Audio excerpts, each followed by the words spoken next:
Hi, I'm Bob Ryan. This is Globe 10.0. With me today is Christopher Gasper. Well, if you like college basketball, this is your time of year. Selection Sunday is next Sunday, and we've got a lot of things percolating here locally in Boston, Chris. Let's just very quickly say the Boston University Terriers, if they beat Stony Brook at home on Saturday, they're in. That's no question. Now we got the other two teams have little things, the other two, of course, being BC and Harvard. BC is a classic bubble team, Chris. Yes. They have one more game. They can play Wake Forest in the first round of the ACC tournament. Then they will play Clemson. We know that if they win those two games, they're in. But if they lose, they're in big trouble. What about Harvard? Harvard has to sit around and wait to see what happens with Penn Princeton. And if Princeton loses, they're in tomorrow night, Tuesday night. If they win, then there's a playoff game. Question is this: if you were a selection committee guy and you had to pick between Boston College and Harvard, who's more deserving of a bid this year, Boston College or Harvard? I think it's Harvard. I do. I mean, the teams played head-to-head.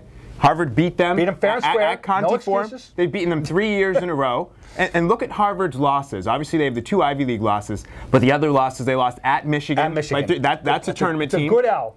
George Mason. Yep. That's a tournament team. That's right. UConn, tournament team. Right. Now I look at BC and some of their losses. They lost to Yale. That's something Harvard and BC have in common. At home. And the thing about this, I think BC has taken advantage. I think Steve Donahue's done a tremendous job, by the way. But I think they've taken advantage of a down year in the ACC. They're 9-7 in that conference, but they haven't beaten any of the major teams in the conference. Their big calling card within the conference is 2 wins over Maryland. They won at Maryland. They won at Maryland very early, actually. Virginia Tech is the only team that they beat with a winning record. They beat Virginia Tech. That's the only team in the conference with a winning record that they've beaten, or winning conference record. They caught Virginia Tech at a wonderful time after Virginia Tech was in the euphoria of the Duke victory.